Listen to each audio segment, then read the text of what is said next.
Ay, alam mo, pwede naman lumabas yan si Romualdez nang hindi nyo alam. Magpa-private plane lang yan. Eto si Tambaloslos, optics lang to.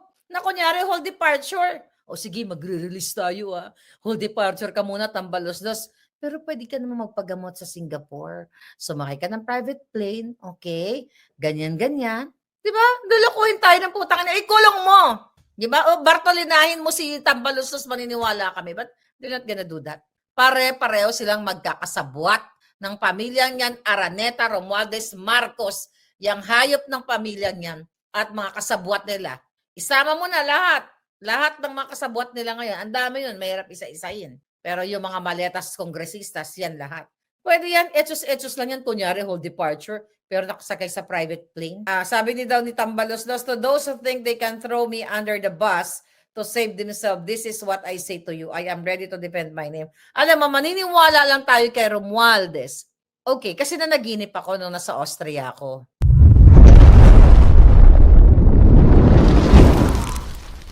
Okay?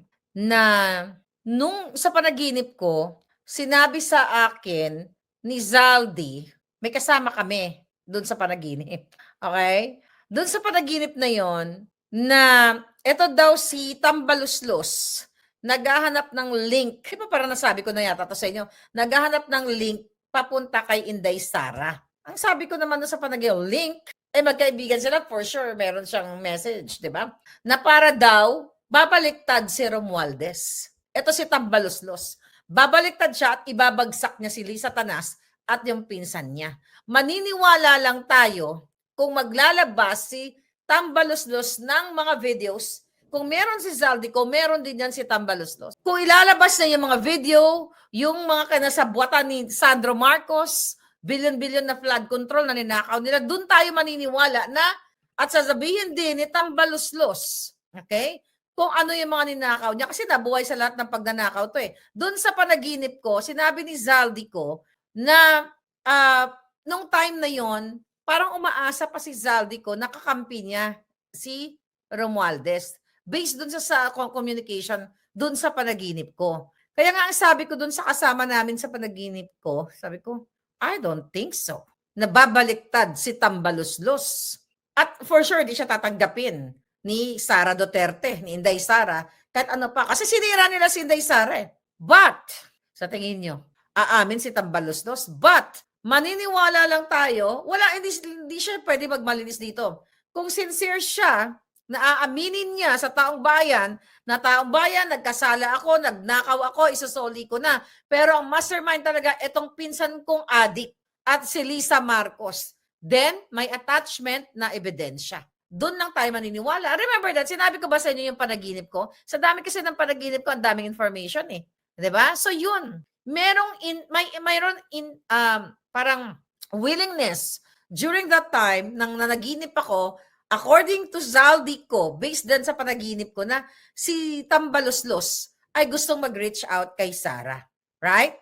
Ano, may statement si Tamba? Ano sabi? Teka, hanapin ko. Ano yung sabi ni Tambaloslos? Saang channel? Okay. Nag-live ba siya? Okay. Nagkakagulo na. Sabi, ito pala. Ito, papagyan natin. I am today authorizing Okay. the release of the affidavit I submitted, Pumayat together with all supporting information, so that the Filipino people can judge for themselves who has been transparent and who is simply being politically targeted. Now let us address the most absurd accusation of all, that I am supposedly the mastermind of this corruption scheme. How can I be the mastermind? I was the former Speaker of the House of Representatives, but the House of Representatives is only one part of the branch of government, the legislature. The national budget is not conceived, executed, implemented, bidded out, supervised, and completed by one congressman or even by Congress alone, and certainly not by the Speaker of the House. I want to make this simple and clear. The national budget does not depend on just one person. The budget does not begin in the House. It begins in the executive. Based sa statement niya, mga kababayan, na hindi pwede siya ang responsible as a single person bilang isang Speaker of the House, kundi tinuturo din yung executive department. Sino yung executive? Si Bangag. So, namayat siya, di ba? Di daw siya ang mastermind. Well, talagang ang mastermind si Lisa Tanas. at si Marcos Jr. Pero muron si Lisa Tanas. Sabi ko nga, si Bangag is protector lang. Using his power bilang presidente. But the mastermind ng lahat ng mastermind, si Lisa Tanas lahat. Dahil tamad naman yan si Bangag, wala kang alam yan, lagi nagsisingot. Binibigyan lang yan ng pang-addict ni Lisa Tanas. Si Lisa Tanas talaga ang mastermind. Napoprotektahan lang, itong mastermind nila, nagtatago sila sa pagiging presidente, sa power, okay, ng Bangag administration. And now, tignan natin kung ano yung nakalagay sa affidavit ni Tambaloslos. Nakalagay ba ang pangalan ni Lisa Tanas doon? So doon natin malalaman. Feeling ko lang kasi doon sa panaginip ko, nung nasa Austria ako, sabi doon sa panaginip ko ni Zaldi na yun na nga, may gusto mag-reach out ni Tambaloslos kasi tina-target din daw siya nitong mag-asawang to. Yung si Lisa Tanas at saka si Bangag. So pwede sigurong totoo na i-all out niya na. Pero tignan natin. Tignan natin kung ito ba ay smoke screen lang. Gaano kabigat yung nilalaman ng kanyang affidavit. Di ba? Yes, sabi si Lisa Tanas, sabi ni Grace, si Lisa Tanas ang commander-in-chief. Siya talaga yan. Yan ang expose ko sa inyo mga palangga. Di ba? Dinilatan nga lang niya ng mata si Bangag. Okay? So dito tayo magkakaalaman. Si Amy, okay? Si Amy Marcos, di ba? Ang nagsalita siya even before, laban sa kay Romualdez tungkol din sa Chacha na yan. Remember that? Okay? Then, pero madami pa niya pasakali. Then yung kapatid niya, inamin niya na siya ay addictus na ganyan-ganyan.